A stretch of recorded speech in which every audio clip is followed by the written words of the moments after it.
এবং আল্লাহ রাসূল সাল্লাল্লাহু আলাইহি সাল্লাম তিনি ইরশাদ করেছেন, দুটি জিনিস মানুষকে সবচাইতে বেশি আল্লাহর জান্নাতে প্রবেশ করাবে। একটি হচ্ছে তাকওয়াল্লাহ, আল্লাহর ভয়, আরেকটি হচ্ছে হুসনুল খুলুক, সুন্দর আচরণ। আমি আবারও বলছি, দুটি জিনিস মানুষকে সবচাইতে বেশি আল্লাহর জান্নাতে প্রবেশ করায়। একটি হচ্ছে আল্লাহর ভয়, তাকওয়াল্লাহ, আরেকটি হচ্ছে সুন্দর আচরণ। জালালের দরবারে শুকরিয়া জ্ঞাপন করছি, যিনি আমাদেরকে আজকের এই চমৎকার, এই অনন্য আয়োজনে একত্রিত হওয়ার সুযোগ করে দিয়েছেন। এই চমৎকার পরিবেশে আমরা সবাই পড়ছি কালিমাতে শুকর, আলহামদুলিল্লাহ। আল্লাহ রাসূল সাল্লাল্লাহু আলাইহি ওয়া আলিহি ওয়াসাল্লামের প্রতি লাখো কোটি দুরুদ এবং সালাম প্রেরণ করে আমি আমার মূল আলোচনা শুরু করছি। আমাকে সুনির্ধারিত একটা টপিকে কিছু আলোকপাত করতে বলা হয়েছে। টপিকটা হচ্ছে দ্য এক্সাম্পলারি প্রফিটিক বিহেভিয়ার, অর্থাৎ আল্লাহ রাসূল সাল্লাল্লাহু আলাইহি ওয়া আলিহি ওয়াসাল্লামের অনুপম চরিত্র। ওনার আচরণ কেমন ছিল, আল্লাহ রাসূল সাল্লাল্লাহু আলাইহি সাল্লামের বিহেভিয়ার কেমন ছিল, উনি মানুষের সাথে কেমন করে মিশতেন, কিভাবে ইন্টারঅ্যাক্ট করতেন, ডিলিং করতেন, এবং সেখান থেকে আমাদের প্রাত্যহিক জীবনে, আমাদের ডে টু ডে লাইফে আমরা আসলে কি শিখতে পারি, সেই বিষয়টা নিয়ে আমরা কিছু আলোকপাত করবো ইনশাআল্লাহ বিইذنিল্লাহ। আম্মা জান আয়েশা রাদিয়াল্লাহু তাআলা আনহাকে যখন জিজ্ঞেস করা হতো যে কাইফা কানা খুলুকু রাসূলিল্লাহ, হে আম্মা জান, আমাদের প্রিয় নবীজির আচরণ কেমন ছিল, তিনি বলতেন কানা খুলুকুহু আল কোরআন, রাসূল সাল্লাল্লাহু আলাইহি ওয়াসাল্লামের আচরণ ছিল কোরআনের আচরণ। মানে পুরো কোরআনে থিওরিটিক্যালি যা বলা আছে, আমাদের প্রিয় নবীজির জীবনে প্র্যাকটিক্যালি সেটা করে দেখানো আছে। তিনি যখন মদিনার রাস্তা দিয়ে হেঁটে যেতেন, as if a living Quran is walking on the street, মনে হতো একটা জীবন্ত কোরআন মদিনার রাস্তা দিয়ে হেঁটে হেঁটে যাচ্ছে। কানা খুলুকুহু আল কোরআন। তো উনি কিভাবে মানুষের সাথে আচরণ করতেন? উনি কি হুট করে রেগে যেতেন আমাদের মতো, কর্কশ ভাষী ছিলেন, বাজে আচরণ করতেন কারোর সাথে? ওনার ব্যবহার দিয়ে, বিহেভিয়ার দিয়ে কখনো কারো মনে কষ্ট দিয়েছেন এমনটি কি আমরা কখনো কেউ শুনেছি? না, নেভার এভার। আল্লাহ তাআলাও কিন্তু কর্কশ ভাষীকে, অশ্লীল ভাষীকে, কঠোর ভাষীকে তিনি পছন্দ করেন না। এবং মুমিন মাত্রই সে ভদ্র হবে, নম্র হবে, সুভাষী হবে। এবং এই সুন্দর আচরণ বা কোমল আচরণকে আল্লাহ রাসূল সাল্লাল্লাহু আলাইহি ওয়াসাল্লাম সব কাজের অলংকার বলেছেন। যেই ব্যক্তি থেকে কোমলতাকে সরিয়ে নেওয়া হয়েছে, তার থেকে সব ধরনের খায়েরকে সরিয়ে নেওয়া হয়েছে। যার মধ্যে কোমলতা নেই, মানে সুন্দর আচরণ নেই, তার মধ্যে কোনো খায়ের নেই, তার মধ্যে কোনো কল্যাণ নেই। আমরা যদি আল্লাহ রাসূল সাল্লাল্লাহু আলাইহি ওয়া আলিহি ওয়াসাল্লামের পুরো বায়োগ্রাফিটা একটু স্ক্যান করি, সংক্ষেপে দেখার চেষ্টা করি, তাহলে দেখবো যে তিনি বড় ছোট, নারী পুরুষ, শত্রু বন্ধু নির্বিশেষে সবার সাথে খুব অমায়িক আচরণ করতেন, চমৎকার আচরণ করতেন। এবং রাসূল সাল্লাল্লাহু আলাইহি ওয়াসাল্লামের এই চমৎকার আচরণে মুগ্ধ হয়ে অনেক ঘোরতর শত্রু তার বন্ধুতে পরিণত হয়েছিল। সুবহানাল্লাহি ওয়া বিহামদিহি। এবং এত ভালো আচরণের অধিকারী ব্যক্তিত্ব হয়েও তিনি আল্লাহর কাছে দোয়া করতেন যে আল্লাহ, আপনি আমার দেহটাকে, আমার দেহ সৌষ্ঠব, আমার দৈহিক অবয়ব যেরকম সুন্দর করেছেন, আমার চরিত্রটাকে, আমার আচরণটাকে আল্লাহ আপনি সুন্দর করে দিন। এত সুন্দর আচরণের অধিকারী হওয়ার পরেও তিনি বলতেন আল্লাহুম্মা হাসসানতা খালকি ফাহাসসিন খুলুকি, মানে হে আল্লাহ, আপনি আমাকে দেখতে যেরকম সুন্দর বানিয়েছেন। আল্লাহ রাসূল সাল্লাল্লাহু আলাইহি ওয়াসাল্লামের চেয়েও দেখতে সুন্দর কোনো মহাপুরুষ কি পৃথিবীতে এসেছিল?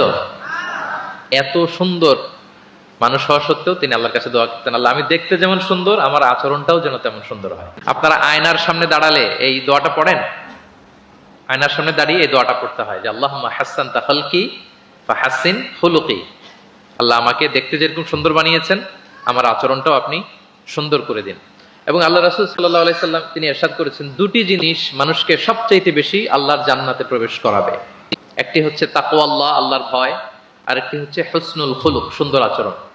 আমি আবারও বলছি, দুটি জিনিস মানুষকে সবচাইতে বেশি আল্লাহর জান্নাতে প্রবেশ করায়। একটি হচ্ছে আল্লাহর ভয়, তাকওয়াল্লাহ, আরেকটি হচ্ছে সুন্দর আচরণ, হুসনুল খুলুক। এখানে বলা হয়নি যে নামাজ মানুষকে বেশি জান্নাতে প্রবেশ করাবে, রোজা প্রবেশ করাবে, যাকাত করাবে, হজ করাবে, এমন কিছু বলা হয়েছে না। বরং সুন্দর আচরণ মানুষকে বেশি জান্নাতে প্রবেশ করায়। আমরা অনেক সময় ইসলামের এই এসেন্সটা ধরতে পারি না। দেখবেন যে খুব নামাজি কিন্তু খিটখিটে মেজাজের লোক, খুব নামাজি স্ত্রীর সাথে খারাপ আচরণ করে, খুব আল্লাহওয়ালা প্রতিবেশীর সাথে ঝগড়াঝাটি, খুব নামাজি মানুষ কলিগের সাথে সম্পর্ক ভালো নাই, এরকম লোক আমাদের সমাজে আছে না নাই বলেন? তার মানে ইসলামের যে ট্রু এসেন্স এটা ধরতে পারে নাই।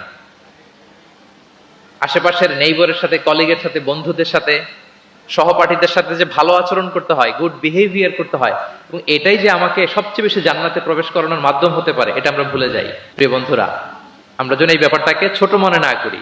সবচেয়ে বেশি জান্নাতে মানুষকে প্রবেশ করায় তাকওয়াল্লাহ, হুসনুল খুলুক, আল্লাহর ভয়, আরেকটা কি?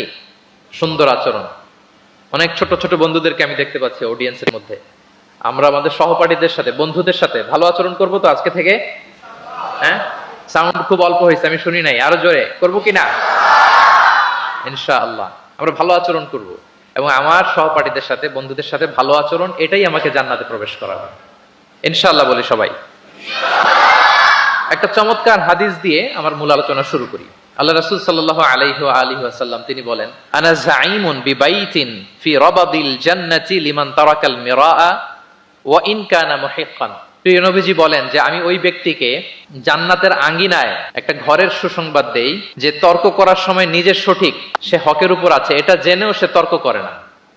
তর্ককে, আর্গুমেন্টকে, ডিবেটকে স্যাক্রিফাইস করে যে না আমি ঝগড়ায় যাব না, যদিও সেই সঠিক, এরকম স্যাক্রিফাইস যে করে জান্নাতের আঙ্গিনায়, তাকে আমি একটা ঘরের সুসংবাদ দেই। এরপর প্রিয় নবীজি বলছেন, অবি বাইতিন ফি ওয়াসাতিল জান্নাতি লিমান তারাকাল কাযিবা ওয়া ইন কানা মাজিহান।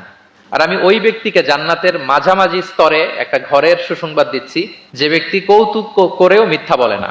হি was kidding, he was joking, but he never tells a lie. মজা করতেছে, জোক করতেছে, কিন্তু জোকের মধ্যেও সে কি করে না? মিথ্যা বলে না। তাকে জান্নাতের মাঝামাঝি স্তরে আমি একটা ঘরের গ্যারান্টি দিচ্ছি। এরপর আল্লাহ রাসূল সাল্লাল্লাহু আলাইহি ওয়াসাল্লাম বলতেছেন, ওয়াবি বাইতিন ফি আ'লাল জান্নাতি লিমান হাসানা খুলুকা। আর আমি এট দা ভেরি হাই, মানে পিক অফ দ্য প্যারাডাইস, জান্নাতের একেবারে সর্বোচ্চ স্তরে একটা বাসভবনের গ্যারান্টি ওই ব্যক্তিকে দেই যে অন্যের সাথে ভালো আচরণ করে।